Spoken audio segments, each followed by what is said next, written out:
lọ́kì o láíláí ẹ má fọkàwé kìnìún lọ bẹ̀ràn ìkàmùdù lọ bàbá mọ́kọ́ máa dà Olúṣínà Ọlábọ̀dé yàtọ̀ ní àwọn sọ̀rọ̀sọ̀rọ̀ má lọ rò ó Ṣínà tún ti dé ọmọ Ọlábọ̀dé sórí afẹ́fẹ́ ọmọ ìyá Ṣínà tún ti dé sórí afẹ́fẹ́ articulate presenter Ṣínà tún ti dé Ṣínà sórí afẹ́fẹ́ ó tún ti dé pẹ̀lẹ́ Ṣínà tún ti dé ètò rẹ̀ tí kò gbà yẹn ń gbọ́ sórí afẹ́fẹ́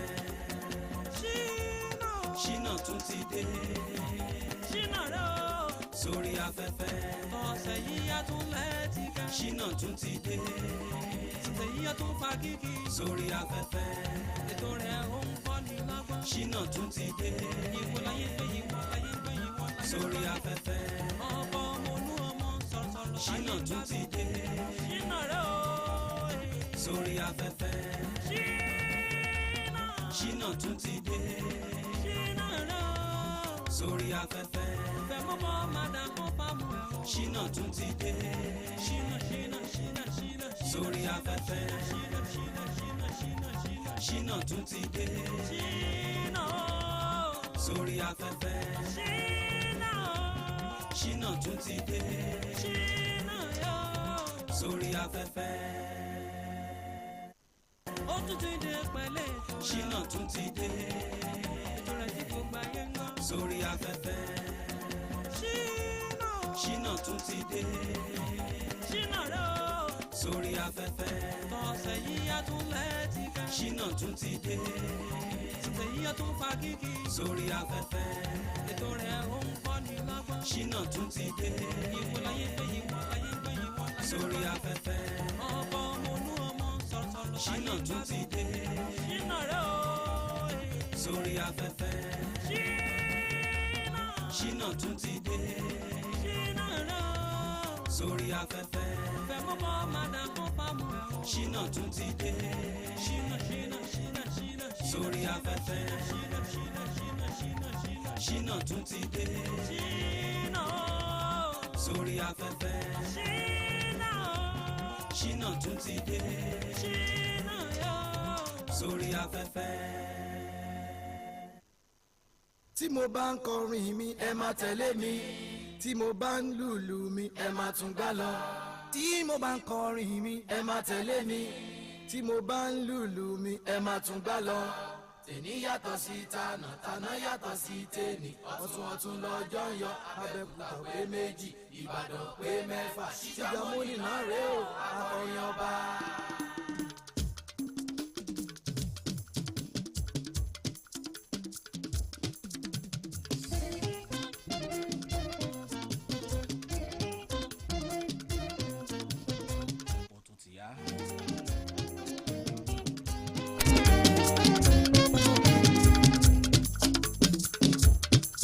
tí mo bá kọrin mi ẹ máa tẹ̀lé. ó tún ti yá nìyẹn máa pàtẹ èdè bákùtà. ẹ máa tún gbá lọ.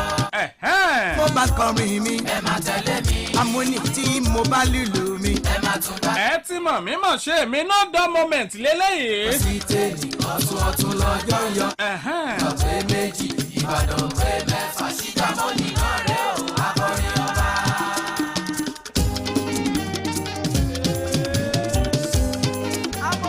ta ló lágbóre níkànnì Amutajero. Òṣìjú amúni náà rè o. bá a bá ń sọ nípa tí ń pé orin tí wọ́n ń pè ní orin tó ń jẹ́ orin. olùkọ́ lẹ́tí fún mi nílé. ibi gan láti mọ̀ ọ́. ẹgbẹ́rún ọ̀nà wọ́n ti fọ́n mẹ́jà mọ́ ìdílé orin. ọ̀tọ̀ lẹ́jà ọ̀tọ̀ lẹ́jà. owó ẹ̀já tẹ́ ẹ rí yẹn láì fún àbàdà kò jowó ẹja. òṣìjú amúni tí mo ti tẹnu mọ́. ẹ má fòjòpòjò tèmi ọmọ apàtẹ èdè bákùtà. Olúṣínà Ọlábọ̀dé yín náà ni tẹ máa ń pè lọ́mọ ìyá Ṣínà dé Articulate. òṣìjú amúni ni mo jẹ dáyé kiri ó jáwé. ó tó ti yá ẹ wí fún alárápọ̀ tó ti yá ẹ wí fún ajéròpọ̀ ti gbọ̀nà ẹ rántí ọwọ́ ràngún àga ìmọ̀ta èdè ẹni ó tó ti yá lórí ètò Ta ló lágbo fún tìrọ̀lẹ́ tì ní. tá a bá pè ní orin ó gbọ́dọ̀ múnú ẹni dùn ó gbọ́dọ̀ wetí gbọ́ kì í kàn sí ariwo noise ó ní wọ́n ń pè ní music. pákéjì tó ń bẹ níbẹ̀ gan o. òye tó pè wọ́n wájú ilé ẹ pè wọ́n lẹ́kùlé ẹ pè ìlọ́kùnrin ẹ pè ìlóbìnrin ẹ pọ̀ ọmọdé ilé ẹ pàgbàlú. ọmọjọ ọmọ lọ ẹ má fọmọ ìyá ṣínà wáwọn tó kù ta ló lágbo lètò níkànnì Amutajero. òun retí àwọn àlejò àwọn méjì tó lágbo tá a mú jẹjọ. bẹ́rù ò bá bà wọ́n báyà ò bá fò wọ́n. wọ́n bá dára wọn lójú ó yẹ ká wá sórí ètò à ń retí wọn. lọ́jọ́ ọjọ́ sí. bí wọn náà bá wá lẹ́bùnrin tó máa gbé kalẹ̀ rẹ̀ tó ní ohun tó ṣe é kọ́ tó sì lè kọrin dáadáa. ó yá máa múra lẹ̀ àsìkò tó gbà wálé rẹ̀. lọ́dà kúkọ́ ló bá lòjì wọn lójú. bí n bá ti sójú òpó lẹ̀ má gọra ẹ. lẹ́dùnmáre ọba ló mú wọn ṣe. èmi náà lè gbìyànjú kọ́ o èmi náà máa kọrin ìbúnú ilé mo lè kọ praises yẹ kọ́ o. gbẹ̀mù tó ń bẹ nínú géèmì. ó tó pín. pákéjì tó ń bẹ níbẹ̀ gan o. ó kàn tíya. pákéjì tó wà níbẹ̀ gan o. ó kàn tíya. inspiration level kan ní high tempo. inspiration level kan ní high tempo. ẹ má dá ọtí ẹjọ́. ọmọ jọ ọmọ lọ. ọmọ má jọ ọmọ lọ nílé orin o. ọmọ jọ ọmọ lọ. ọmọ jọ ọmọ lọ síjà mo ní mo tẹnu mọ́. ọmọ jọ ọmọ lọ. ẹ má fi kíra lọ́wọ́ kíra bu láìláì o. ọmọ jọ ọmọ lọ. gbígbín lágídẹ́lẹ̀ lílọ́ lárọ́ rèké o. ọmọ jọ ọmọ lọ. àbí ni bí accountability nílé orin. ọmọ jọ ọmọ lọ. gbogbo ní tí mo bá fẹ́ fi wéwúrẹ́ fàdákà ni. ọmọ jọ ọmọ lọ. ló ṣe ń tó kú lọ́dọ̀ bọ́ bá dín ní tùmọ̀rọ̀ jàre. ọmọ jọ ọmọ lọ. ó dá mi lójú ẹja gbẹ́jẹ́ mi láàrin omi. ọmọ jọ ọmọ lọ. ìkan gbé kan mi sí jẹ́ mo ní tipẹ́tipẹ́ ni. ọmọ jọ ọmọ lọ. ọba mo ṣe ti gbé fara mi sí ju adé. ọmọ jọ ọmọ lọ. ọmọ aráyé orí solution sí. ọmọ jọ ọmọ lọ. ó bá ló bá sọ fi tí ó máa kú sí. ọmọ jọ ọmọ lọ. mo sì dámọ̀ràn sólé sóyún mi nínú kara wọn. ọmọ jọ ọmọ lọ. lọ́tún lọ́tún lọ́tún ọ̀tún lọ́jọ́ yọ. ọmọ jọ ọmọ lọ. àná ọjọ́ tẹ ní síjà mo ní mo tẹnu mọ́. ọmọ jọ ọmọ lọ. ẹ̀jẹ̀ wo ẹ̀yin jẹjọ́jọ́ gbọ́n ò jàre. ọmọ jọ ọmọ lọ. ọmọ má jọ ọmọ lọ nílé orin o. ọmọ jọ ọmọ lọ.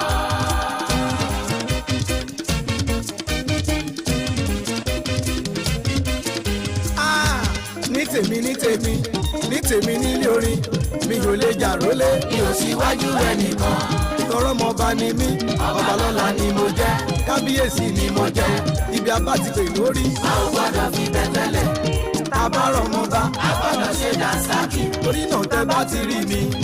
ẹ máa wọlé forí adé èmi lọ bẹ́lẹ́lẹ́.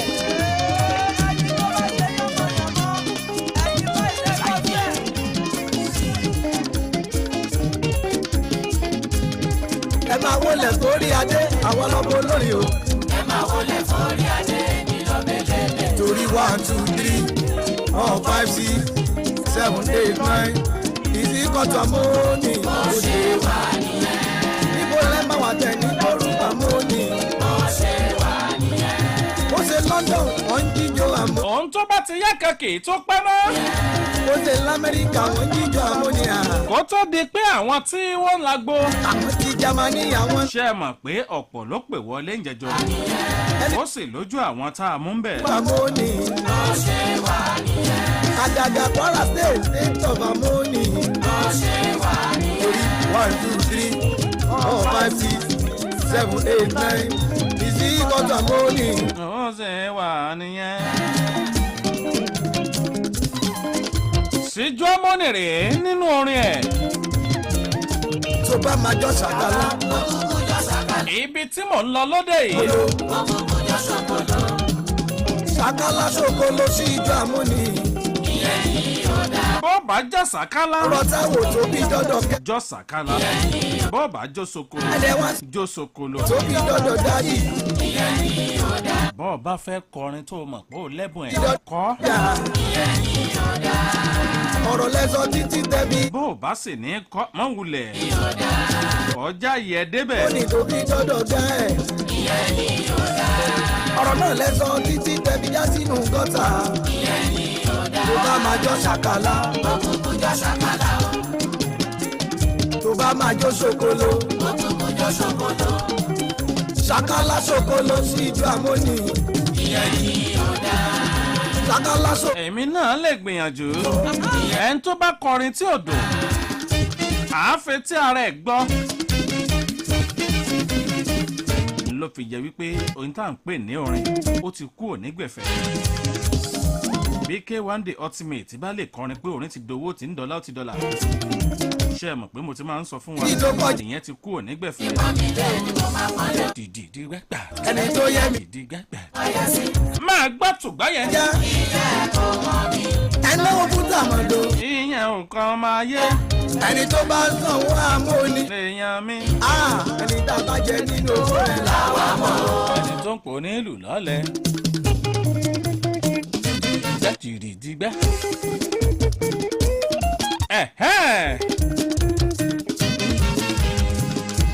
091 ni mo ṣe ní ẹni. 610 476 tá a bá jẹ níbẹ̀. 98 ojú òpó tó já síbí nìyẹn. akọ́lé bíi mẹ́jọ. ó ra bàtà. ta ló la gbolè ètò ìbẹ́yìn bá ṣe ń gbọ́ fúngbà àkọ́kọ́ ní tá a máa ń gbéṣe lórí ètò eré. ètò yìí la ti máa ń fún àwọn tí wọ́n lẹ́bùn orin. a máa ń fún wọn láǹfààní láti showcase talent wọn. wọ́n ní ìlú mi ti. láti lo ètò yìí fún ipa rere nínú ayé wọn. wọ́n sanwó mi. ọ̀pọ̀ ló lẹ́bùn orin tí wọn ò mọ bí wọ́n ó ṣe lò ó. jẹ́ níbẹ̀ làwa mọ̀.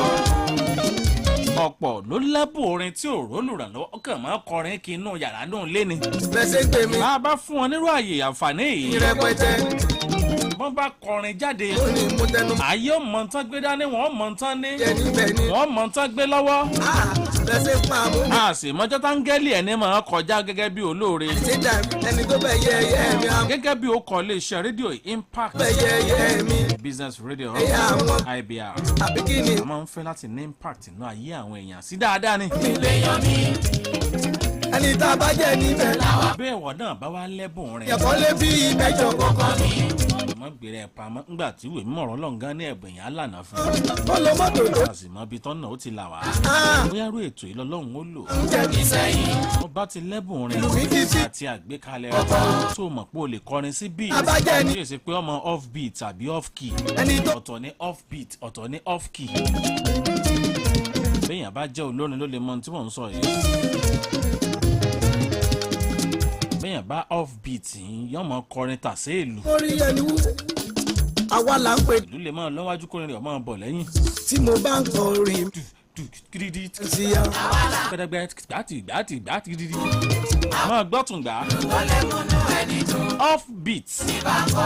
orin lè máa lọ́wájú kílù máa sátẹ̀lé bọ̀ lẹ́yìn. ló kọrin tó lè mórí ẹni wú. ìyẹn ò bójú mu. èmi mo. bá lẹ́yìn off key. múnú ẹni dùn. tí mo bá. pè é kan ní progression. ẹni tí ó ní àbíyá. àwọn key tí àwọn string instrument máa ń fún yín. àwọn ní bá ń kọrin kò sẹ́ni tí ò ní dáńsíá. tó bá ti gún régé wàá tún lọ gbẹ́jọ́ wá. di gidigbẹ́. ọmọ wa tún lọ gbàròyé bọ̀.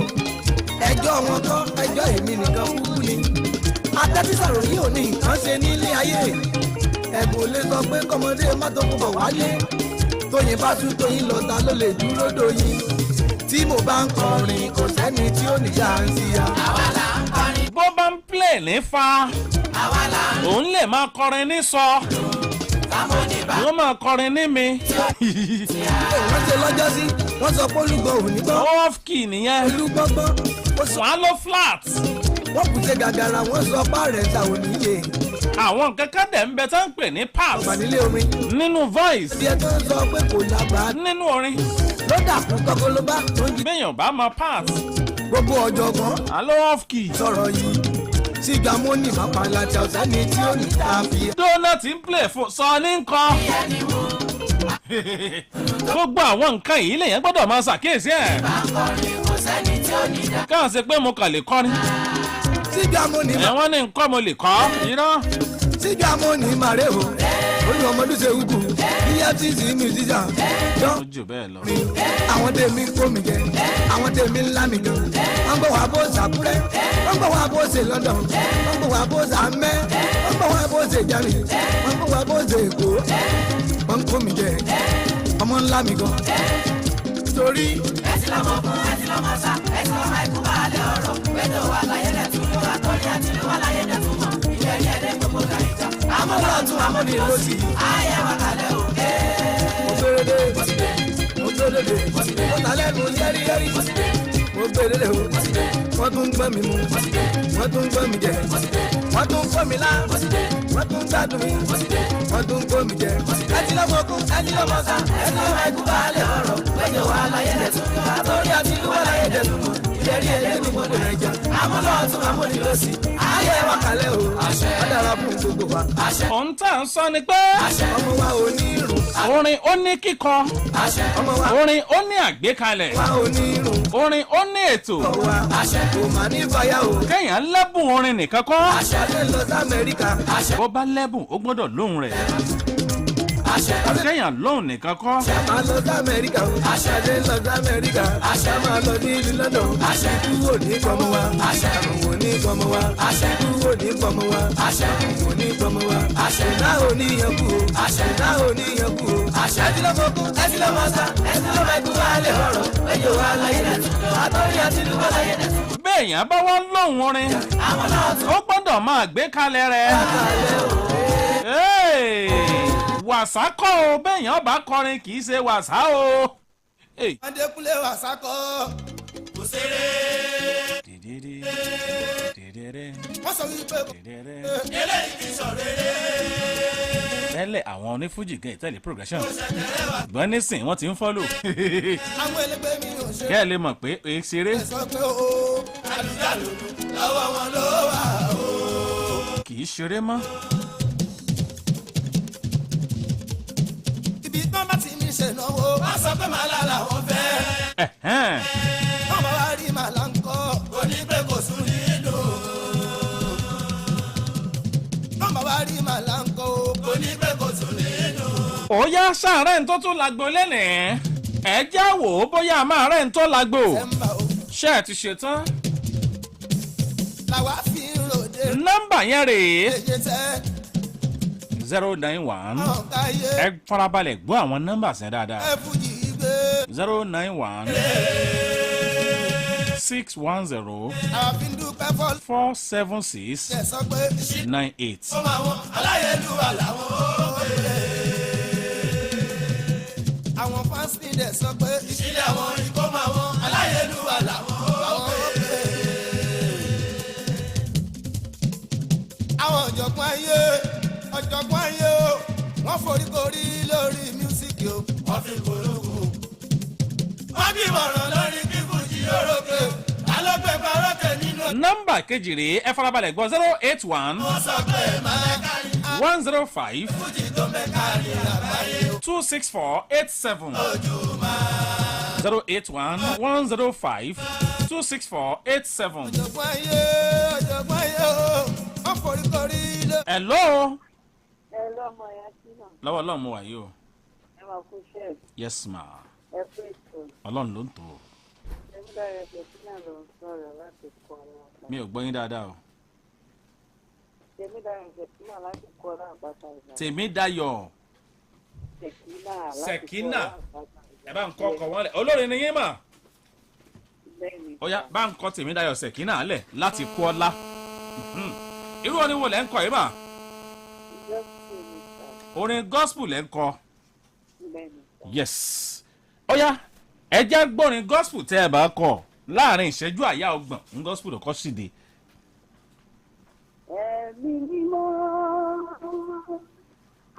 alátìlẹ́yìn mi ní gbogbo ìgbà ìyìn rẹ̀ máa rẹ̀ ọ́ sáárẹ̀ rẹ̀ náà rẹ̀ ó bàbá. Ojoojúmọ́ ni wọ́n máa yìn ọ́ Ọlọ́run torí ó dára sí mi. Àpáta ìgbàlà àtìlẹ́yìn mi ní gbogbo ọjọ́ ìgbà rẹ̀ ni mo ṣe. Ọlọ́run máa gbògo rẹ lọ lórí ayé mi máa gbògo rẹ lọ bàbá. Ẹ̀mí mímọ́ alátìlẹ́yìn mi ní gbogbo ìgbà. Ìyìn rẹ̀ máa rẹ̀ ọ́. Sáárá rẹ̀ náà rẹ̀ ó bàbá.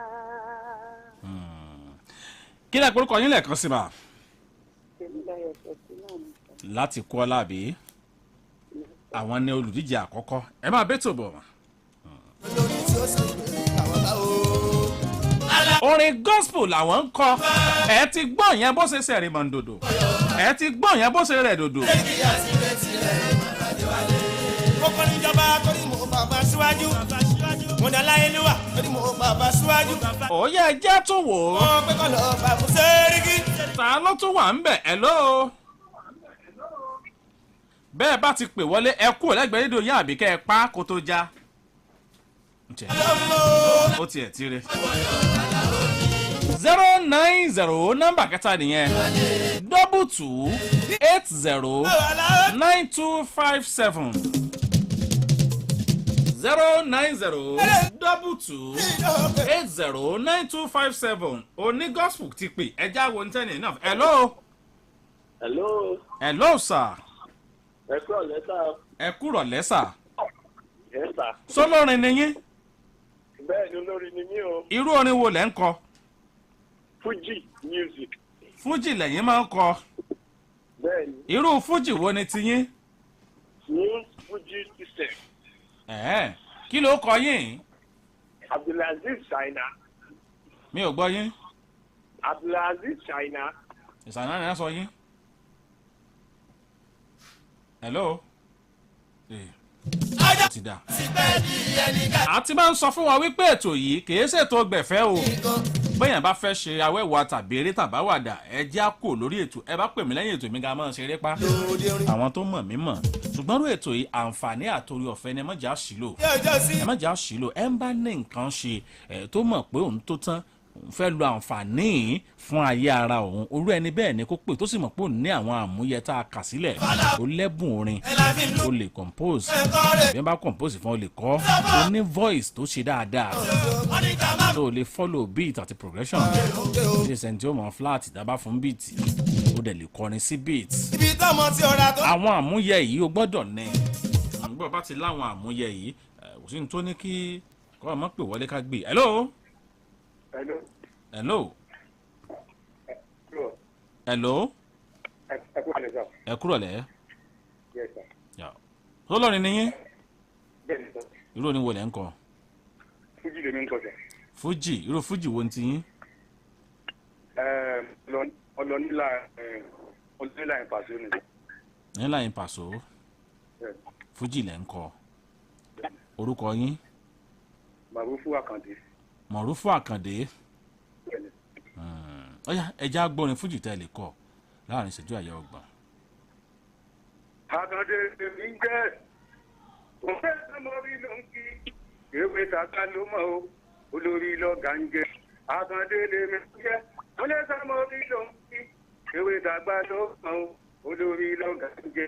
èmi ti ń kọrin fọ ọmọdé ti ń kọrin fọ àgbàjọ Yorùbá kọ gbàjọ Haúsá tún tẹ̀lé ìbò ló sùn lọ kékun lèmi iná rẹ o èmi lọmọ tí wọn sọ èmi ti ń kọrin ọmọdé ti ń kọrin fọ àgbàjọ Yorùbá kọ gbàjọ Haúsá tún tẹ̀lé ìbò ló sùn lọ kékun lèmi iná rẹ o èmi lọmọ tí wọn sọ o. Adékúnlé ọgbẹ́ mi kúnlẹ̀ ní mọ́ọ̀bì alómadé kan fújì ọmọ kàrúgbé o.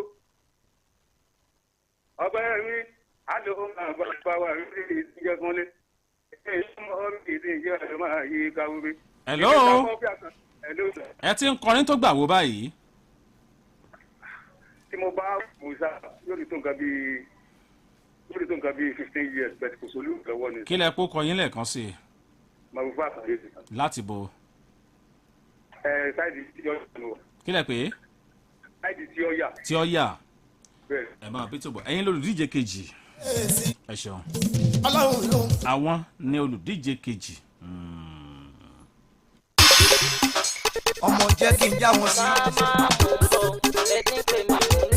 ta ló lágbó lètò níkànnì Amutajero ọmọ ìyá ọ̀ṣínà mo wà mí ó yá má gọra ẹ̀ bí wọn náà bá lẹ́bùn rẹ̀ 09022809257 091-610-476-98 ojú òpó tó já síbí. hello.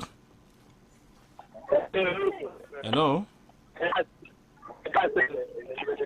Hello. Hello. Ṣé ń gbọ́ wa? Antayiza. Sólórin ni yín? Bẹ́ẹ̀ni. Irú orin wo lẹ ń kọ? Hip hop ni sir. Hello, mi ò gbọ́ yín dáadáa o. Hip hop ni sir. Ẹ pè mí padà, ojú òpó yẹn bá tọ́. So we know the cavillas. The one in my place, you go around if I move. Better than you, I'm better than you by far. I'm only doing like what the entertainer. Swag no more, let me tell them what it's want. Down, let them know who we are. So back your hero, Àwọn nọ́mbà yẹn rèé, wọ́n ní farabalẹ̀ pé ẹ farabalẹ̀ gbọ́ 091 610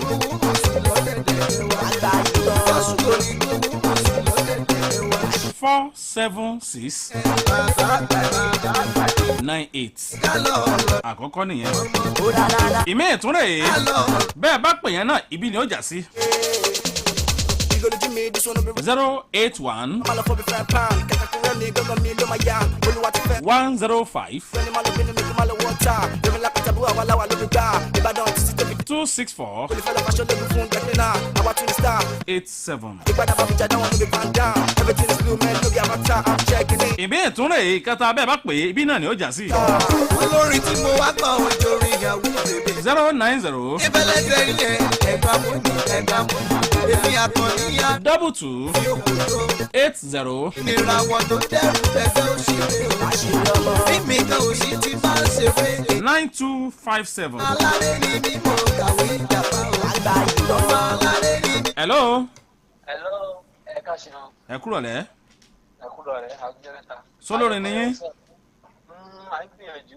Ẹ ń gbìyànjú ẹ̀ dára yín lójú, ẹ ṣeun. Èdè ẹni tí ò dára ẹ̀ lójú ni à ń gbìyànjú. Béèyàn bá dára ẹ̀ lójú yóò lè sọ. Olórin ni mí, n ì so olórin.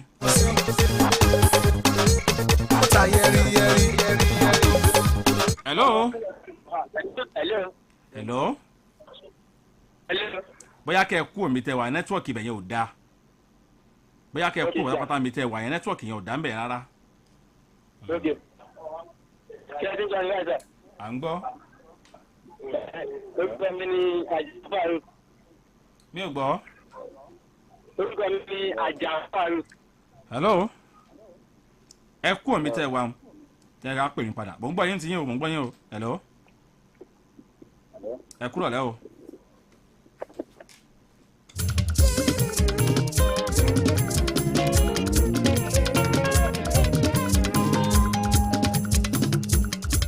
Don Síkírù Amóni mo tún ti délé orin. Tèmi ó jọ tànà. Tànà ó jọ tèmi Amóni ẹ̀ máa bá mi ká lójà. Hello. Ẹ káàsán, ẹ kúrọ̀lẹ́ o. Ẹ kúrọ̀lẹ́. Ẹ̀sà láti Ọ̀yọ́. Mi ń gbọ́. Láti Ọ̀yọ́. Látọ̀yọ́ sólórin ni yín. Bẹ́ẹ̀ni, Adésọ̀tàn kí mi. Ní tí mo bá béèrè ní kẹ́ ẹ dáhùn. Ẹ farabalẹ̀ tí bá ń béèrè ní kẹ́ ẹ máa dáhùn. Sólórin ni yín. Bẹ́ẹ̀ni. Irú orin wo lẹ̀ ń kọ? Fújì ni sà.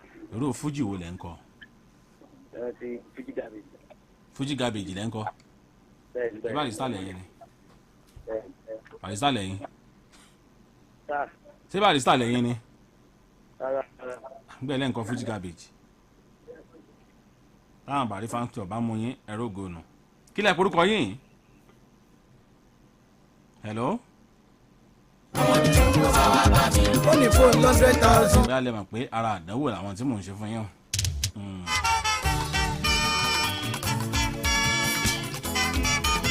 Béèyàn bá jẹ́ òǹkọrin tí ó yanjú á fi sùúrù kan ara rẹ̀ torí pé ẹni tí ó kó ìyànjọ yóò ní sùúrù. Lára àwọn àmúyẹ iṣẹ́ orin nìyẹn. Bọ́ọ̀bà jẹ́ adarí, bọ́ọ̀bà jẹ́ aṣíwájú tó kó oríṣiríṣi oríjọ àwọn ń lù ọtí ẹ̀ máa fún yàn ní iṣu. Hello. Ó farabalẹ̀. Hello. Hello, sir. Hello. Yes, sir. Ta ló ń pè yìí? Èṣù Pòfo lorúkọ mi, Sọ̀mà Lákíá. Èṣù Pòfo gangan náà sọ yín. Bẹ́ẹ̀ni. sóbìnrin ló ń sọ̀rọ̀ àbọ̀kú ẹ. Obìnrin ni. Olórin ní Ẹni sà. irú orin wo lẹ́ ń kọ yìí? Gospel ni mò ń kọ. Gospel. Bẹ́ẹ̀ni. Irú gospel wo? Gospel ti fẹ̀ gánsì ó ti pọ̀ gan. Ti Christian náà ni. Gospel ti Christian. Gospel Fuji Christian náà ni. Gospel Juju Christian náà ni. Gospel àpàlà, gospel àgbúrèbí. Gospel Christian ni mò ń kọ. Ok.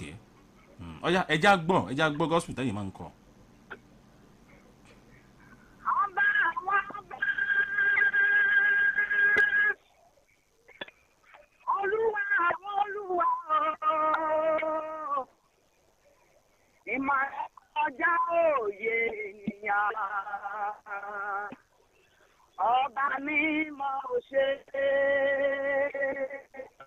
Ọba tí kì í wọ́ ọbẹ̀ nìyẹn tí ń wọ́ kábíyèsí rẹ̀. Ọba láyé, ọba lọ́run, ọba nísàlẹ̀ rẹ̀, kábíyèsí rẹ̀. Ọba tí gbogbo aráyé ń bọ̀, kábíyèsí rẹ̀.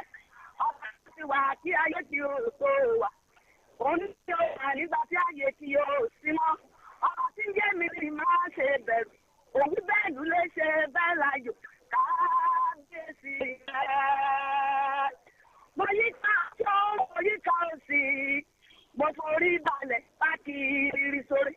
Òṣèlú ìbùkún lórí rẹ̀. Àgàndà lọ́mọ rẹ̀ pẹ̀lẹ́. Ẹni ayé pé ti ẹ̀tàn olókù. Ẹni ayé ló kù fún olótán. Òun gbọ́dọ̀ tó ń ṣe tó wọ ibẹ̀. Kábíyèsí rẹ̀. Hello ma. Hello sir. Ó tún gbà wo tí ẹ ti ń kọrin báyìí mà? Ó bẹ̀rẹ̀ tó bí ọjọ́ àmì ìjọba tó pa àbí mi síbi àtúnṣe ni. Ṣùgbọ́n tí mo ti ń kọrin, tí Ọlọ́run ti sọ pé kí n máa kọrin, ó ti tó bí 50 years. Kí lẹ porúkọ yín lẹ́ẹ̀kan sí mà? Èṣùpòfo lorúkọ mi sà. Èṣùpòfo kí ni ẹ dárúkọ yín lẹ́kùnrẹ́rẹ́? Orúkọ mi ni Ẹ fẹ́ káwọn èèyàn mọ̀ pé ẹ̀yin lẹ́ ń kọrin àbí? Ilíà Tèmísọ́lá. Ẹ fẹ́ káwọn èèyàn mọ̀ pé ẹ̀yin lẹ́ ń kọrin ni? Bí wọ́n bá dìbò tó bá mú yín, ẹ bá wá lè ṣe ẹ gbọ́ mi mà. Ẹ gbọ́ mi. Bẹ́ẹ̀ bá dìbò tán bá mú yín, bẹ́ẹ̀ bá wá lè ṣe rédíò wa, kò sí bẹ́ẹ̀ ṣe ní gbójú yín síta, gbogbo ayé ni ó rí yín. Torí bẹ́ẹ̀ ṣe ń wò wá jákèjádò àgbáláyé rè lójú òpó ayélujára. Bàbá jẹ́ pé ẹ̀fẹ̀ kan fojú yín hàn ẹ̀ má wulẹ̀ wá o. Ẹ bá ń dákọ yín lẹ́kùnrẹ́rẹ́ torí àkọọ́lẹ̀. Orúkọ mi ni Ilíà Tèmísọ́lá Astro. Tó ti ń kọ́. Lékè Èṣùpòfo. Láti ibẹ̀ tí ń pè wá yìí. Sá. Láti ibẹ̀ tí ń pè wá mà. Alákíá ni mo ti ń pè. Alákíá, ok. Àwọn olùdíje kẹta àbí? Ẹ máa bí tó bọ̀ mà.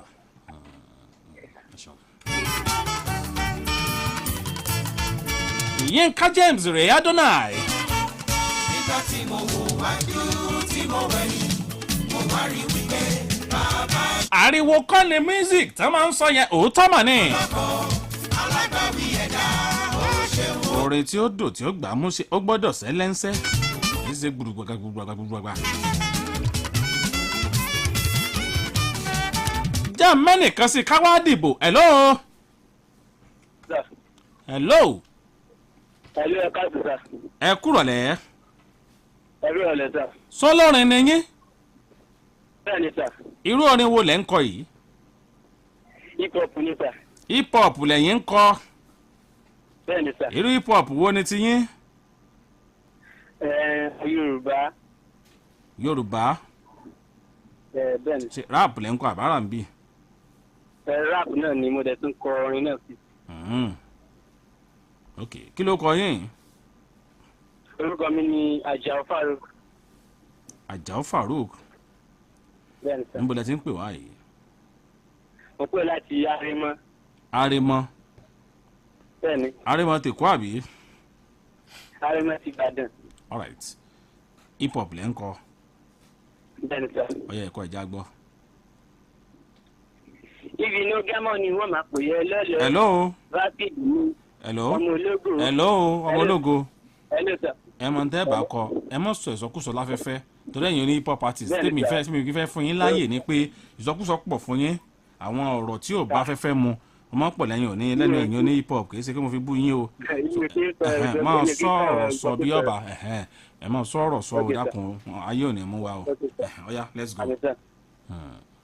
ibi ló gẹ́mọ̀ ni wọ́n máa pè é lọ́lẹ̀ bátìdì ni ọmọ ológo ló tá sí wé kò dákòókò tẹpámọ́ṣẹ́ ọ̀rọ̀ rẹ̀ ò ọmọ ológo kọ́mọ aráyé kọ́ máa lọ pè é lọ́lẹ̀ àsìkò láyé ló tá sí wé gbà ló tá sí wé sáájú kí ó ají máa sùn ọmọ ológo ó gbọ́dọ̀ jẹ́ tán mọ́pọ̀ onílógo ní kí kòkó wọn gbogbo kó tún ta lẹ́nu wọn ṣẹ̀bí tata rodo ọdún màálù ti gbọ̀gá ní kókó kọ̀sọ́rọ́ nìkan ló ṣe é kókó kí ibi kékeré àtàgbègbè orúkọ mi ló lè fi ta gbogbo orúkọ yẹn mẹ́sẹ̀ kò ní kókó owó nìkan náà ṣá ló lè dúró mi ò kí ṣe kí sánẹ̀ bọ́mọ̀ dúró jẹ́ kó gbóná lẹ́nu bíi títí wo kí ibi kékeré àtàgbà lówó kọ̀sọ́ lówó gangan lè pè lágbàáwo níbi iná gẹ́mọ̀ ni wọ́n máa pè é lẹ́lẹ́ lásìkò ní ọmọ ológo ló tá sí wé kò ṣàkókò lẹ́pàmọ́ṣẹ́ ọ̀rọ̀ rẹ̀ wò ọmọ ológo kọ́mọ aráyé tó máa lọ pè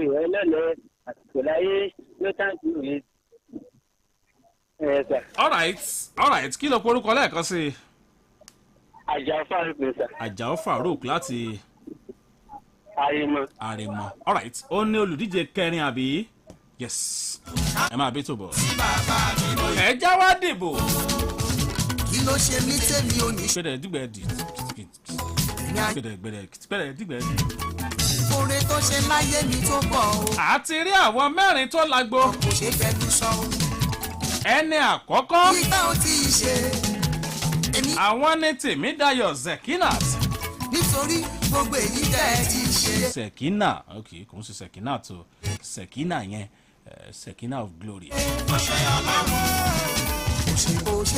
hello ẹ kúrọ̀ lẹ́sà. Farouk lẹ́nu mi mú.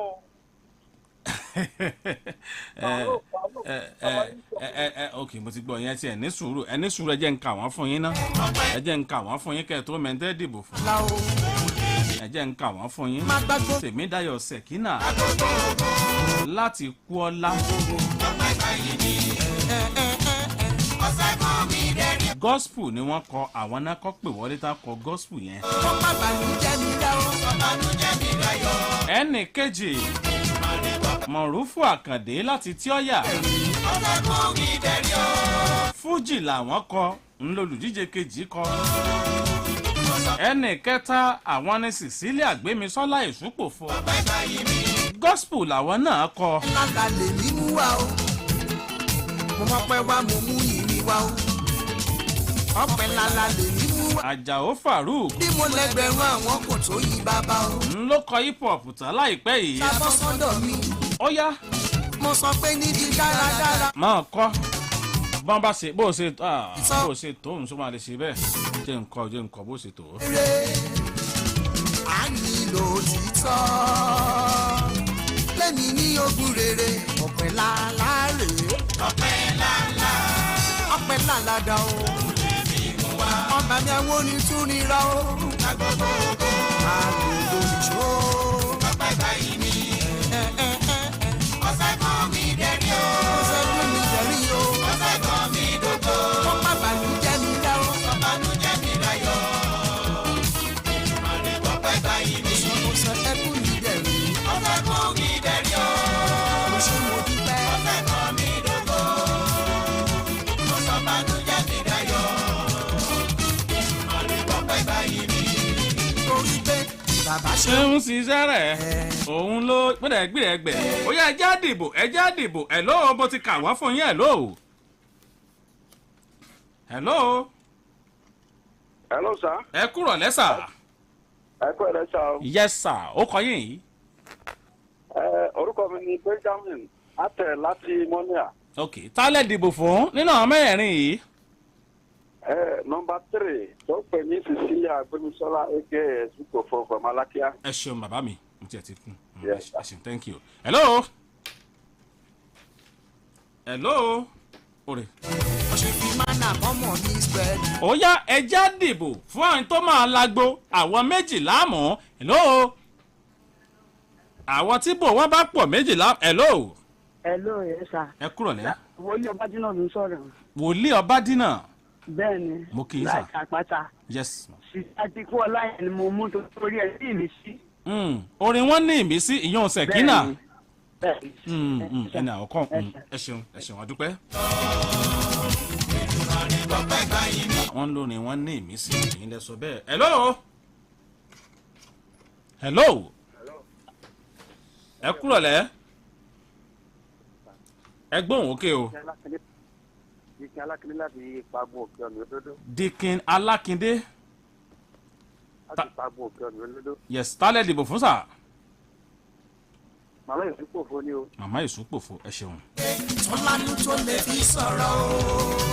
Túndé gbẹ́dẹ́gbẹ́dẹ́, ìgbẹ́gbẹ́gbẹ́dìgbẹ́. Ẹ̀yà bíbí sọ́dọ̀ọ́rẹ́. Sọ máàkì ẹ̀. Nọ́mbà tẹ́ fi pè wò ọyá ẹja dìbò. Hello. Ẹ kúrò lẹ́sà. Yes sir.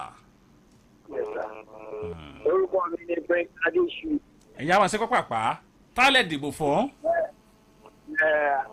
Ìsílẹ̀ nọ́mbà 3. Number 3, ẹ ṣeun gan. Thank you. Hello. Hello. Yes, pàpàpà. Ó kọ yín. Orúkọ mi ni Kọ́lápọ̀tọ̀. Mi ń gbọ́. Orúkọ mi ni Kọ́lápọ̀tọ̀. Ọyá tálẹ̀ dìbò fún Mr. Taofik. Bẹ́ẹ̀ ni Kọ́lápọ̀. Mo ti gbọ́ yín, Mr. Kọ́lápọ̀. Yes, láti Olódó. Tálẹ̀ dìbò fún. Yes, number 1. Number 1, ẹ ṣeun bàbá. Thank you. Hello. Hello, Àjàó kò tí ì bò fún. Ok, ẹ ṣeun. Àdúpẹ́. Hello. Hello. Hello. Orúkọ mi ni Àmọ̀wédé Bùrọ̀. Láti bo. Láti Amúlò. Tálẹ̀ dìbò fún. Àtẹ́kìnà. Ma? Àtẹ́kìnà nọ́mbà 1. Àǹtí Ṣẹ̀kínà, ok. All right, ẹ ṣeun gan. Àdúpẹ́. Ẹ̀wọ̀n táyé dẹ sílẹ̀ fún mi, àwọn ló mú gègèdè. Ojú tí wọn o, èmi ti lẹ̀. Hello. Èmi yọ pọ́ kìkìrà Olúwa. Hello. Hello. Ẹ kúrò lẹ́. Ẹ kúrò lẹ́. Yes ma. Orúkọ yín. Ẹ kò padà ojú òpó wọn tán. Hello. Orúkọ mi ni Ọpẹ́yẹmí Àjàdí. Ok. Ọ̀gbọ́n nọ́mbà 4 ni mo dìbò fún. Ẹ ṣeun, àdúpẹ́. Orí fún mi o bí wọ́n ṣe ń fẹ́. Ẹ̀mí yóò kọ́ kìkì rẹ̀ Olúwa. Hello. Ẹ kó tó Adéṣínà Ọ̀làmìlẹ́kọ̀ọ́ ló ń sọ láti ṣe. Láti. Ìṣẹ́yìn. Ìṣẹ́yìn, ok. Tálẹ̀ dìbò fún. Báwo la ti kọ́ nọ́mbà 1 yẹn? Number 1. Ẹ ṣeun.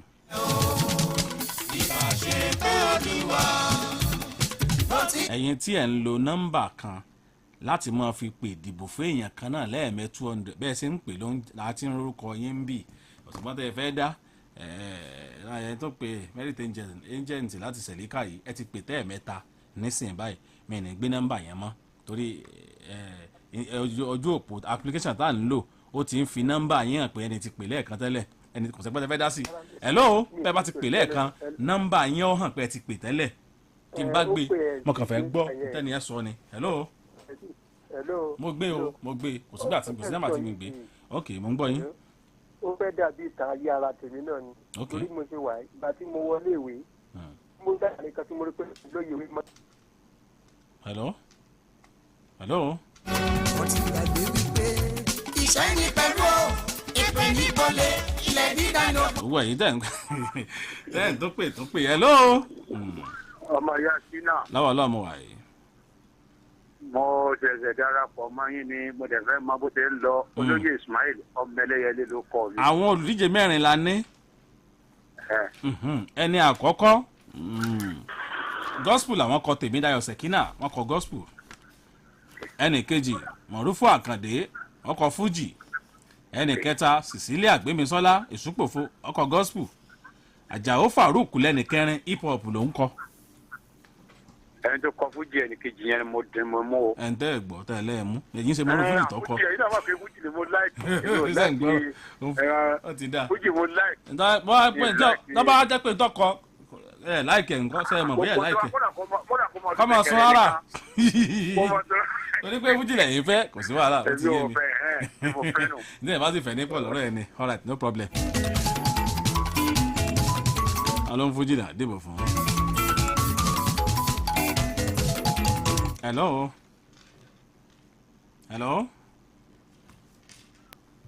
ẹ kúrò lẹ́. olórin jùmí náà o. ẹ yẹ dìbò náà mẹ́rin tálẹ̀ dìbò fún. onígbọ̀nsẹ̀ nọ́mbà 2 ẹ ṣeun. lérú ṣàlérú máa tọ́ o wọ́n fẹ́ ṣàṣeyọrí lórí iṣẹ́ ìwọ́n fẹ́ kọ́mọ làkejì kó ṣàṣeṣù. àsìkò kíkọrin ti lọ ni à ń dìbò lọ́wọ́ báyìí ni. mọ́ká kan sọ́mọ làkejì yá o mẹ́ni tó kù mọ́ sọ pé tìyẹ ni o. nọ́mbà tá a fi dìbò rèé mò ń bọ̀ wá pè é lóo. hello. yes. ọmọ ìyá sínú ẹ kúrò lẹ. ẹ ṣeun o. ẹ kú ètò. ọlọ́run ló ń tò. orúkọ mi ni saheed òṣùpá ànábì. òṣùpá ànábì mọ́tò dípẹ́ nǹkan fújì ká sọ pé fújì lẹ mú o. mọ̀ ń fújì o àti sẹ̀kínà yẹn. ẹ ń yo. nọ́mbà 1 yẹn èlèmí mú. kí ló tẹ fún mi nọ́mbà 1. inspiration rẹ wà òkè voice ẹ̀ dẹ̀ wà òkè. òní mo mú. ọ̀dà kò sí wàhálà ẹ ṣeun. ẹ ṣeun. irun tẹ bá gbà lórí mi kò ní jẹ. tẹ bá ro kúrò ní àbà. irọ́ orí yìí ló máa jalè. gbogbo bí tẹ bá rò sí mi àjìsà. 091 610. ọkùnrin ló ro kúrò mi. 47698. ọkùnrin ló ro kúrò mi o. orí yìí ló máa jalè. ọmọdé ló ro kúrò mi. àgbàlagbà ló ro kúrò mi o. orí yìí ló máa jalè. mi ò ní ṣe. nọ́mbà kejì rẹ̀. ìṣúre ẹ̀kẹ́ ẹni. 081. ẹ̀dẹ̀ni gbófo. mi ò ní ṣe. ọ̀rẹ́ pàṣùmá yìí kan ní. 081 105 26487. hello. tí mo bá sún èyí tó bá jẹ́ ti. ẹjọ kí ló gbé mọ́rí lẹ. mi ò ní ṣe. àpàṣọ ètí ẹ̀ mọ̀ pé òun ti dàgbà. hello. ẹ kúrò lẹ́. ẹ kúrò lẹ́. yes. nọ́mbà 1 ẹni mo mú láti sẹ́yìn. nọ́mbà 1 lẹ mú ó kọ yín ẹ máa dá kọ yín. Bọ́lájí láti rà. láti sẹ́yìn. ẹni tó bá ní mí. hello sir. gbá wa o. sir. bàbá ṣó látẹ̀gbá wa o. bàbá ṣó látẹ̀gbá wa. bẹ́ẹ̀ ni. bàbá sójọ bí kàn. bẹ́ẹ̀ ni. ẹ ṣeun látẹ̀gbá wa. ẹ ṣe o nọ́mbà 1 lèmi náà mú o. Sekina nọ́mbà 1 yẹn lẹ mú. ẹ ṣeun ojú òní tìyín. God bless you ẹ kú iṣẹ́ o. thank you sir. hello.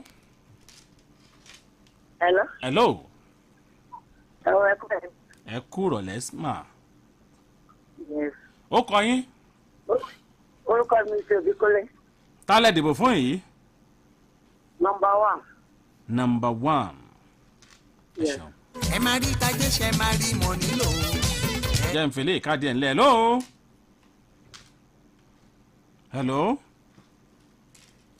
hello. ẹ ti wà ń bẹ̀.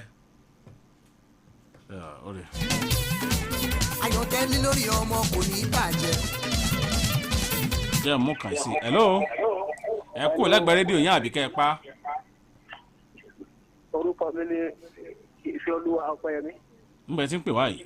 láti sókà. sókà tálẹ̀ dìbò fún. nọ́mbà 1 láti dìbò fún. ẹ ṣeun. ìràtẹ́mi. ọ̀yá bá a mú un jákà. bàbá bàjẹ́ sí. ó dà pé díẹ̀ tó nù nǹkan ní nǹkan bá. bàbá bàjẹ́ sí. ọkọ kó máa fojú sunkún wáyà. bàbá bàjẹ́ sí. káyà kó máa fojú sunkún ọkọ o. bàbá bàjẹ́ sí. àpòyí ilé bíríntìbíntì rẹ̀. bàbá bàjẹ́ sí. àwọn àgọ̀kọ̀ tán wá. Tèmídayọ̀ Sekina láti Kọ́lá. mi bá gbà yìí. wọ́n ní ìbò mélòó. yé. bàbá bàjẹ́ sí. wọ́n ní ìbò 1 2 3 4 5 6 7 8 9. wọ́n ní ìbò 9 Sekina Tèmídayọ̀ láti Kọ́lá. wọ́n ní ìbò 9 làwọn ní. Mọ̀rúfù Àkàndé láti tí ó yà wọ́n ní ìbò méjì. Cecilia Gbémisọ́lá Ìṣúpòfo wọ́n ní ìbò mẹ́ta.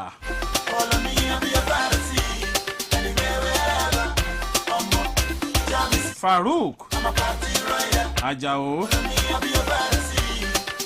náà ní ìbò méjì. That is to say,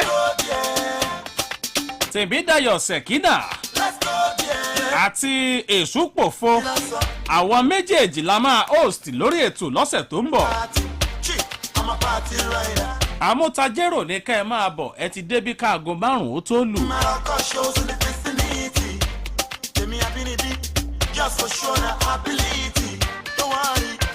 Bẹ́ẹ̀ bá ti dé General Gas bó ṣe wúrò òdùlẹ̀ gbà bọ̀ ẹ bọ́lẹ̀ lábẹ́ bridge General Gas ẹ jọ pé Amutajero lẹ́ ń lọ ìgbọ́kadà abẹ́ Martin Amutajero ní ọ̀nà Kọ́lápọ̀ Sọ̀lá bó sì sí ọ̀nà Báṣọ̀run kankan lẹ́tí ń bọ̀ àbọ̀jọ́ ẹ bridge General Gas orí bridge General Gas ẹ bá bọ̀lẹ̀ General Gas Amutajero lẹ́ ń lọ sọ fáwọn ọlọ́kadà wà ń bẹ̀ ní IBR lẹ́ ń lọ Amutajero ní Kọ́lápọ̀ Sọ̀lá.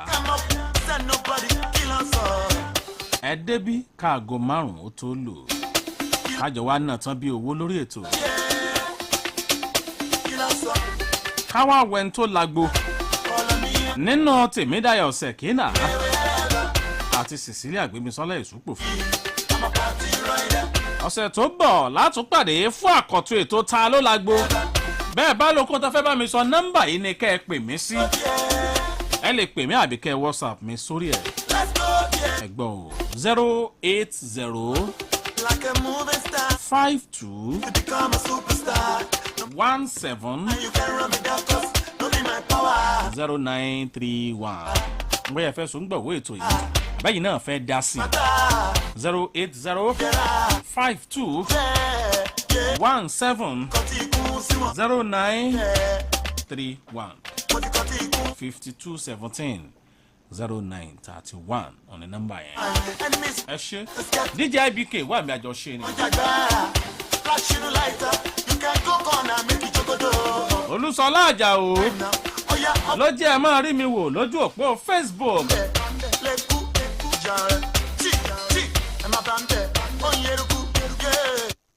Ọdún Ayọ̀ Ọláyínká náà ń fojú sí kó lè dá.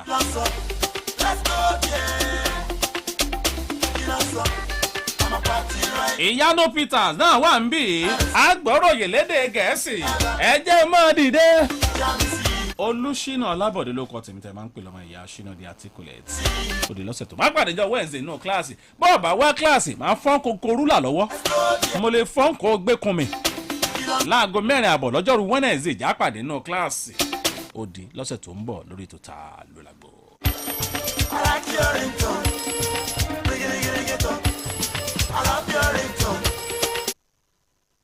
Now listening to the war for you to come. Hey, what that? On the mix. And the tones the big Lord. If I tell you, say I love you, oh, my money, my body, now your own, oh baby. 30 billion for the account, oh. Versace and Gucci for your body, oh baby. Nadu, gaga for me. Nadu, sereno. Nadu, shakara. Nadu, gaga for me. Impact Business Radio 92.5 FM. Simply Burukutu. Fire love to do. I go shako. Pico be anuju. Say you do me juju. Cause I'm feeling the juju. Check it to you, baby. I wanna cash it to you, baby. Can I have it to you?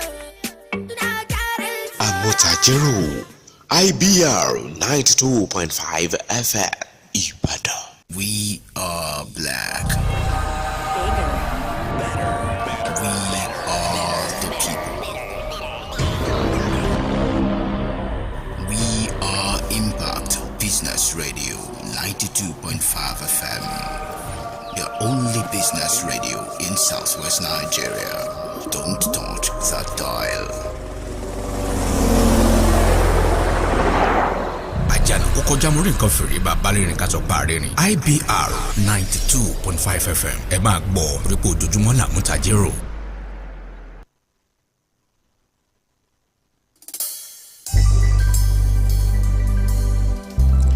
Yo, it's all about Impact Business Radio, IBR. Yes, educative, qualitative, informative radio station straight out of IB to the world. So last year, I know, I want them said to me, Impact Business Radio all the way. It's all about business, entertainment all day. Educative, qualitative, informative, and entertainment all day. All the way. All the way. Impact Business Radio all the way. It's all about business, entertainment all day. We rantings. Educating, qualitative, informative, and entertaining all the way. All day. Shot IBR all my people. Who know better shot IBR all my people. Who know better shot IBR all my people. Who know better shot IBR all my people. Informating, entertaining, comprehensive, educative. 92.5 FM. Who know better shot IBR all my people. Hey, Impact Business Radio 92.5 straight out of Ibadan, Oyo State, Nigeria. To the world, you don't know. We mean business.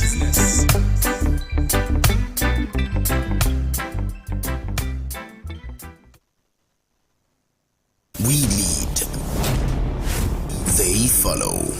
Impact Business Radio, IBR 92.5 FM. Always first. IBR Impact Business Radio 92.5 FM rédíò Amutajero àjànàkú kọjá mo rí nǹkan fìrí kọ́lápọ̀ ìsọ̀lẹ̀ ṣe ìtàkùbọ̀ ń bàdàláwà ẹ má gbé kó ń bẹ̀ torí mo rí pé ń dùn mọ́ gbogbo wa. This is Impact Business Radio, IBR. We mean business. It's all about business, entertainment, inspiration, qualitative and informative news, educative program on the go. It's Nigeria's first business radio, IBR. Impact Business Radio 92.5 FM. We mean business. Yeah, man. Don't turn anywhere where you're there. Tell them to we're straight, arrow. Tell them the floor tight, narrow. Everything that did I start them borrow. Nobody can stop. News, Analysis. Reports. And commentaries on the hour. In your business interest on IBR 92.5 FM. You're right to know.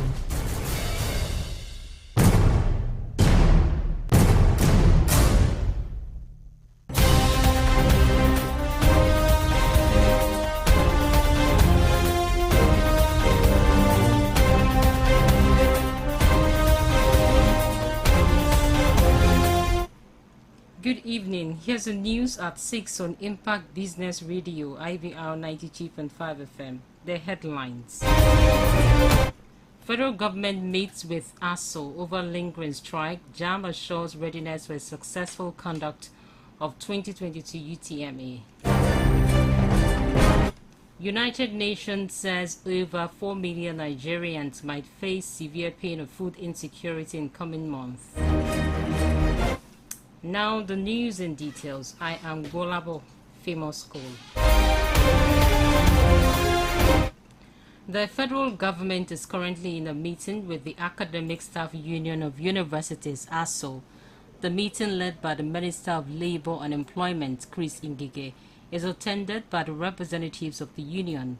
It will be recalled that ASO had on the 14th of February announced a 4-week warning strike following the inability of the union and the federal government to reach common ground on the demands of university lecturers. Following the expiration of the initial 4 weeks of the warning strike, the union also declared another 8 weeks, saying that it is giving the federal government more time to attend to its needs. The union, according to a report, is demanding the release of revitalization funds for universities, renegotiation of the 2009 FGN-ASO agreement, release of earned allowances for university lecturers, and deployment of the UTAS payment platform for the payment of salaries and allowances of university lecturers. The Joint Admissions and Matriculation Board, JAMB, has released the results of the 2022 mock Unified Tertiary Matriculation Examination conducted on the 9th of April. In its weekly bulletin released today, the Registrar of the Board, Ishaq Oluyede, urged candidates who sat for the United Nations says over 4 million Nigerians in the northeast are expected to face severe pain of food insecurity in the approaching lean season. The humanitarian coordinator of the organization in Nigeria, Matthias Skillmill, made this known in Abuja while speaking with newsmen on food security and nutrition in the region. Skillmill disclosed that a total of 8.4 million Nigerians is currently in need of humanitarian support in the northeast, while 4.1 million people are facing severe pain of food insecurity in the region. The coordinator further revealed that about $351 million is needed to provide humanitarian support for people.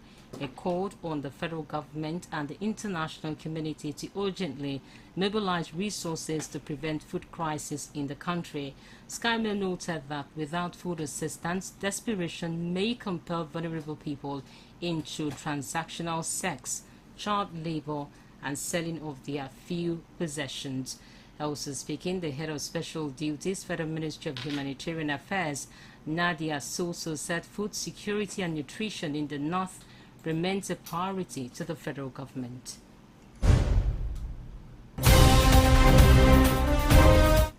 In the meantime, stakeholders have expressed concern over the rising hunger crisis in Africa. In a chart with IVR's Taiwo Olariwaju, they decried the incessant attacks by tourists, saying 11 million people might face acute hunger in 4 months. Following the hunger crisis in Africa, an international organization, Oxfam, has predicted that Africa might be hit by its worst food crisis in a decade, with 27 million people experiencing acute hunger. The report also indicated that the number could rise in June unless urgent action is taken. With this development, 11 people might face this acute hunger in 4 months in Africa. Speaking on food security on a flagship program on Impact African Television, IATV, an agriculturist, Ayotomowa Ogunsua, said it is alarming and must be prevented. Ogunsua noted that the people are already facing acute hunger with the hike in food prices, harvest and prices of input. He further noted that the ongoing Russia-Ukraine war can lead to more hunger in the land. The poverty gap is actually is increasing by the day. But sadly, the problem is the vulnerable and the poor who feel it more. That's just the truth. Who feel it, and even from the global analysis, you know, it means that Africa will actually feel the effects of the global food crisis more. Because most times we are the receiving end. We are the ones that consumes more. We are the ones that, you know, that our production is not enough. We are the one that depends on, you know, importation, aids, and all that. Ogunsua also lamented that Nigeria is not producing enough, even as he called on government at all levels to reduce the dependence on foreign goods. He urged the federal and state governments to enforce good policy which is sustainable. If the energy sector of Nigeria is being worked on, and we are able to have a sustainable and a working energy sector, I'm telling you, the cost of production of most of these things will come down, even by 30-25%. And that's actually a lot. And also, the state government also should come on board. Aside just the federal government, the state government, there should be subsidies for farmers. Speaking further on the issue, A public affairs analyst, Femi Babala, said the lots of people are crying because of hunger. Babala noted that the rising insecurity in the country is badly affecting the people. He urged the federal government to, as a matter of urgency, end the menace. How will I go into the farm? Let me just go to the farm to do whatever I want to do, whether I'm a peasant cultivator or I am farming on a large scale. The point is, the moment I go there are people with AK-47 that will come and arrest me. They may likely even kill some people because you know what happened to Okeogun in Oyo State?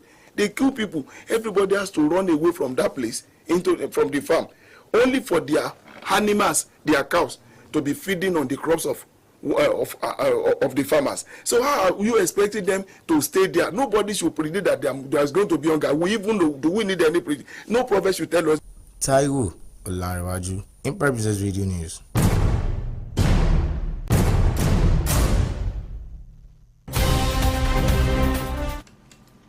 A civil rights advocacy group, Human Rights Writers Association of Nigeria, says it is distributing that the national power grid is collapsing intermittently, even after humongous investment.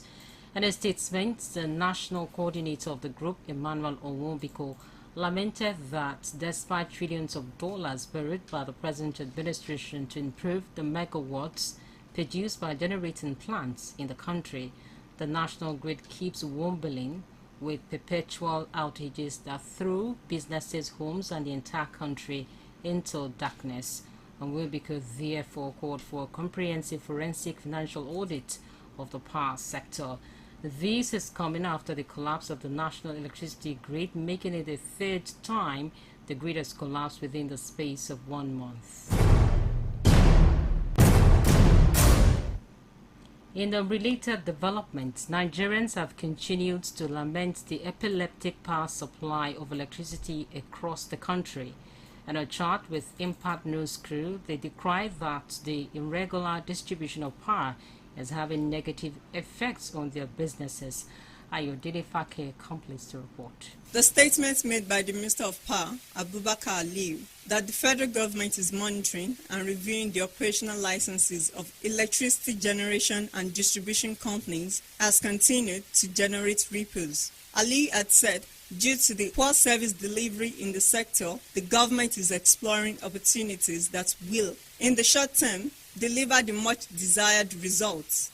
Reacting, an activist, Abiodun Bangboye, said it is quite unfortunate that the power sector was privatized to guarantee the provision of regular power supply. He also attributed the lack of power supply to low power output. This is quite unfortunate because when the power sector was privatized, one of the things the new owner, which is today known as DISCO, promised Nigeria is that there will be an improvement over the amount of megawatts in the country. And unfortunately today, there has been a tremendous decline. While speaking on the alleged change of the leadership of the distribution companies, Bangboye said this shows that the current management is a debtor. An investor in IBDC by name Investment, Electricity Distribution and Marketing Limited is the major investor in IBDC, has been taken over by AMPON, that is the federal government institution. And the implication of that is that the IBDC can be said to be a collapsed, liquidated company. Privatization itself has failed because those who are running it are actually debtors. On his part, the Oyo State Regional Communication Officer of IBDC, Frank Williams, said although the challenges of power supply is due to the low output of electricity, it is however not permanent. The challenges of power supply has always been is a Nigerian thing. The sharp drop you're experiencing is not from the DISCO's end, it's from generation. What we face, our focus is ensuring that the available power supply is fairly and evenly distributed. Williams also said the review of operational licenses of electricity generation and distribution companies will no doubt increase electricity tariff as the companies may add up to the fund as operating expenses and pass the burden to the end users. More injection of funds, which is a huge aspect of this business. It's a huge capital outlay. Then you talk about policy issues and all of that. So policy is government. So a lot of things have come in, spindle reserves, but more injection of funds, more megawatts. What do you think will come up? Increase in tariff. Bangboye nevertheless said a revamp of the sector, devoid of corruption, is required, while Williams called for an attitudinal change in the society towards the power sector. And what is important is that to rescue the sector today ultimately require the need to take over the sector from the present owner and renationalize it under a democratic control of the working people and the consumers themselves. There's need for a lot of change. Attitude to public resource, attitude to utility, attitude to let's look at it as if it's a national cake. No, it's business. Then we have to change our attitude to vandalism. It is important for government to improve electricity supply, as an adequate supply of electricity is beneficial to people as well as the development of the country. Ayodele Fakeye, Impact Business Radio News.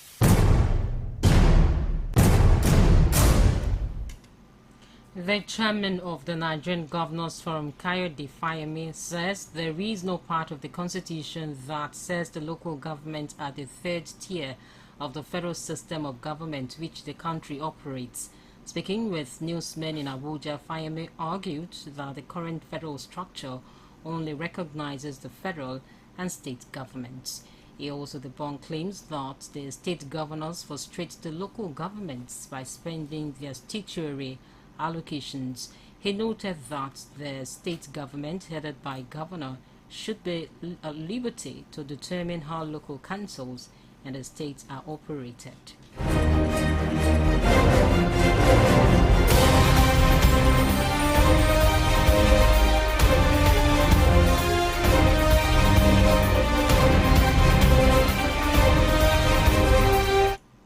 The Independent Corrupt and Order-Related Offences Commission said it had commenced an investigation into the ownership of the scores of abandoned housing estates in the Federal Capital Territory. Abuja, the anti-graft agency, explained that the probe will identify the property that was being funded with illicit financial flows. Disclosing this at a capacity building workshop for investigators, prosecutors and tax inspectors on investigating or prosecuting illicit financial flows, organized by the ICPC in Abuja on Monday, the Director Asset Tracing, Recovery and Management ICPC, Mr. Kayode Adedayo, noted that the investigation was in line with the mandate of the Commission to curb corruption. According to him, the nation needed a coordinated and concerted approach to fighting IIFFCs, stressing that the law enforcement agencies required continuous investment in capacity building to trace and follow the money, while noting the need for implementation and investigation of breaches of the beneficial ownership rule. Adedayo stated that data availability and intelligence sharing are imperative. ICPC, in accordance with its mandate to curb corruption, is presently investigating cases of the myriad of completed but abandoned estates scattered around the Federal Capital Territory to identify those that are instruments of IFFS.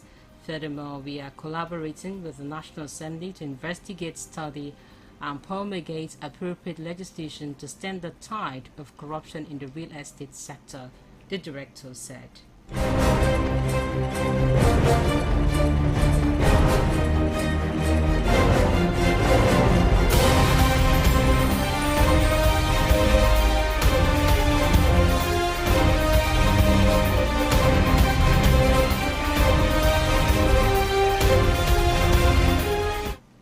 Even out to Oluwayemisi Okodu for more business stories. In business, aggrieved customers have petitioned commercial banks over the 546 billion naira wrong charges. It will be noted that over 2,200 depositors have lodged complaints on transactions against their banks with the Chartered Institute of Bankers of Nigeria, CIBN. The customers accuse the banks of exploitation. There are policies every time that central bank release about when you withdraw, you get charges for this, you get charges for that. But the question is why? Even though the policies are there, but why? But my answer is that's how they do their business. Okay? We're in Nigeria. I think the banking system should work very hard to make sure that they fish out all those guys and make sure that they run the banking system effectively. the charges that some banks have incurred on some customers is not really good. Now, if you are receiving money, you get deducted. If you are transferring money, you get deducted too. So, and I think it's not really good. It's not good for the banks, and it's not also good for the customers too, because I think it's affecting the customer more. And even though they're going to do something, I think there should be like explanation to the customers as to the reason for that. I think it's ridiculous, actually. It's very, very annoying. I think one happened to me recently. I had, about 2,000 naira in my account. So I had my mind on it. I think 2,200 and something. Then just in the morning, I just woke up and saw that they've debited me, I think 300 and something naira. No explanation, nothing. And there's no way out of the one left in the account. I'll have to go to the bank for complaint or anything.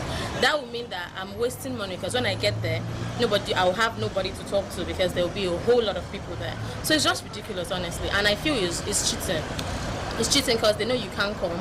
They know even if you want to come and complain, you can't come and complain for 300 naira plus. And even if you complain, they'll tell you you come back in 8 working days. And even the 8 working days, you go back there, they'll still give you time. So it's just like you're wasting money because they deducted the money. So it's just, I think they do it because nobody's holding them responsible, and it's very annoying, honestly. The institute, however, said it has been able to resolve 2,206 of the reported cases, as it received over 35 petitions with claims amounting to 4.3 billion naira in 2021. In another news, the World Bank has advised Nigeria and other African countries to focus on digital development. In a statement today, the World Bank said in no time youths will be denied the opportunity to live up with the current incremental pace of economic and social advancement. The bank said digital technologies offer an opportunity to unlock new pathways for rapid economic growth, innovation, job creation, and access to services which will have been unimaginable only a decade ago.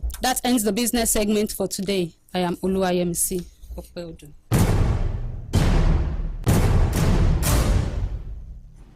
And now to our editorial review for today with Johnson Uyebanji.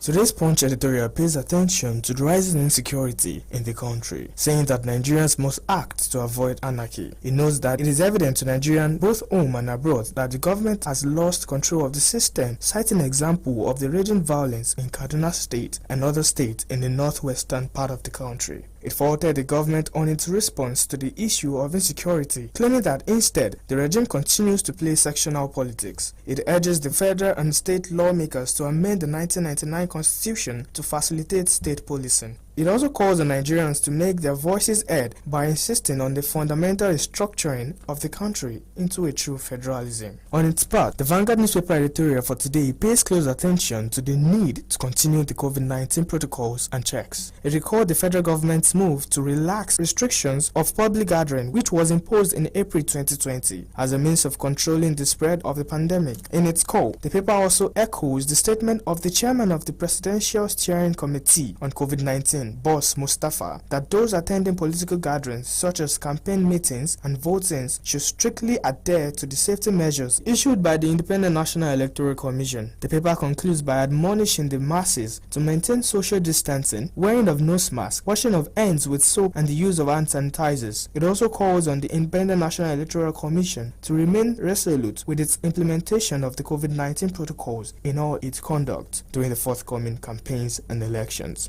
That ends the editorial review for today. I am Johnson Oyebanji. Kenny Bamidele is standing by with stories from the exciting world of sports. In sport, Nigerian winger Alex Iwobi has won Everton Goal of the Month award for March. Iwobi's dramatic 99th minute winner against Newcastle was voted as the number one for the month by the Evertonians. The 25-year-old calmly started home after being played in by Dominic Calvert-Lewin to send Goodison Park into ruptures and secure a vital 3 points for 10-man Toffees. The former Arsenal star has now scored 2 goals in 22 league appearances for the Merseysiders this season. Claire's Emsley's clinical finish for Everton women against Manchester United at the Old Trafford finished second in the vote, with the first of Salomon Rondon's 2 goals against Bochum in 3rd place. Meanwhile, Crystal Palace could be without left back Tyreek Mitchell for the upcoming FA Cup semi-final against Chelsea due to a calf injury. The 22-year-old had to be brought off in the 34th minute during the team's recent 2-1 loss against Leicester City, which has led to the concerns about his fitness. Patrick Vieira's team are now preparing for the FA Cup semi-final against Chelsea on Sunday, 17th of April, and he admitted that he's not sure about Michel's status. The fullback has been a key member of Palace's squad this season, having played in all 31 of their Premier League games so far. One player that the Eagles will definitely be without on Sunday is Conor Gallagher, as his playing club have not allowed him to compete in the match. And lastly in sport, in the National Basketball Association, Frank Vogel, who led the LA Lakers to the 2020 NBA Championship, has coached his final game for the organization, a decision expected to be shared with him as soon as possible. Lakers' search for his replacement is expected to be expansive and lengthy without a clear-cut frontrunner, according to sources. Lakers concluded a disappointing 33-49 season yesterday with a 146-141 overtime victory at Denver Nuggets after being eliminated from the play-in tournament on Tuesday.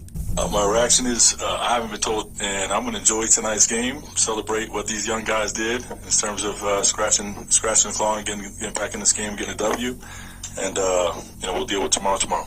I'm going to enjoy tonight's game and what our guys did tonight and the way we finished out this season. Proud of our guys tonight. Lakers finished the season in the bottom 10 in both offensive and defensive efficiency, ranking 24th in defensive ratings after finishing 4th in the 2021 season and 3rd in 2020 season. LA lost 18 of their 24 games following the All-Star break, with only Portland Trail Blazers and Houston Rockets, Indiana Pacers finishing the worst records during that span. That is all we have for you in the world of sport. I am Kenny Bamidele. Good evening. On the foreign scene, United Nations says over 4 million Nigerians might face severe pain of food insecurity in coming months. This and more stories with Faromi Akimbote. On the foreign scene, Jacob Zuma has continued his bid to remove the lead prosecutor from the highly anticipated corruption trial against the former South African president that commenced today. Zuma faces multiple charges of fraud, racketeering, and money laundering relating to a $2 billion in 1990 arms deal with several European companies. He is charged alongside French company Thales, and both have denied the charges, which Zuma claims are a witch hunt by political rivals. Last month, the Supreme Court of Appeal rejected Zuma's application to have prosecutor Billy Downer take off the case. Downer was accused of bias and leaking confidential information to a journalist in contravention of the National Prosecution Act, among other complaints. What we're waiting for now is a final word from the surgeon. That's what we're waiting for. But the last discussion as of this morning was that he's not in a condition to be here. So that is the only issue. Otherwise, all this time we're working on the basis of him being here. But things have happened beyond our control, but we're trying to get on top of the situation. So that's where things are.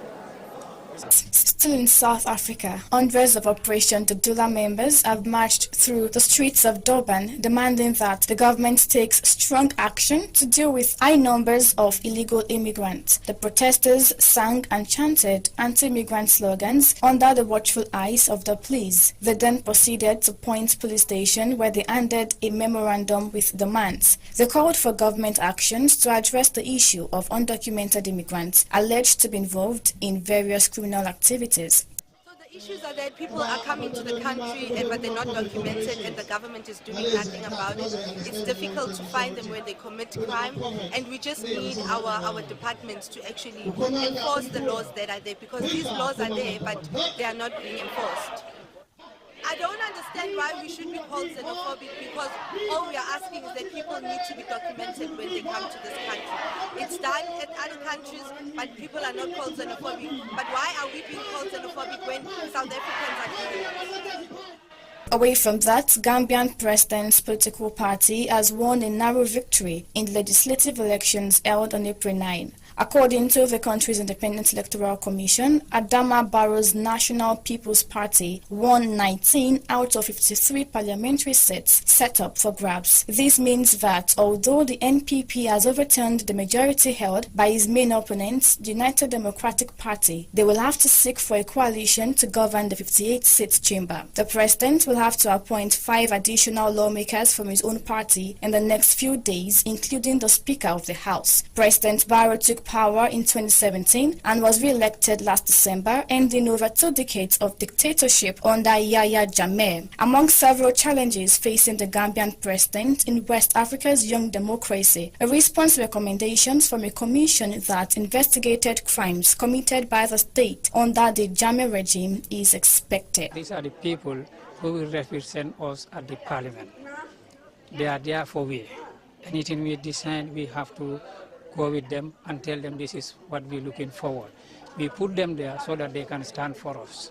The new parliament is due to be sworn in on April 14. And finally, on the foreign scene, Russia has warned Finland and Sweden against joining NATO, arguing that the move would not bring stability to Europe. The Kremlin spokesman Dmitry Peskov told newsmen that the alliance remains a tool geared towards confrontation. This comes as U.S. defense officials said Moscow's invasion of Ukraine has been a massive strategic blunder which is likely to bring NATO enlargement. And that ends the foreign news segment. I am Oluwaferomi Akimbote. The news was produced and edited by Mary Ujo. I am Bolapo, Female School. Good evening. News. Analysis.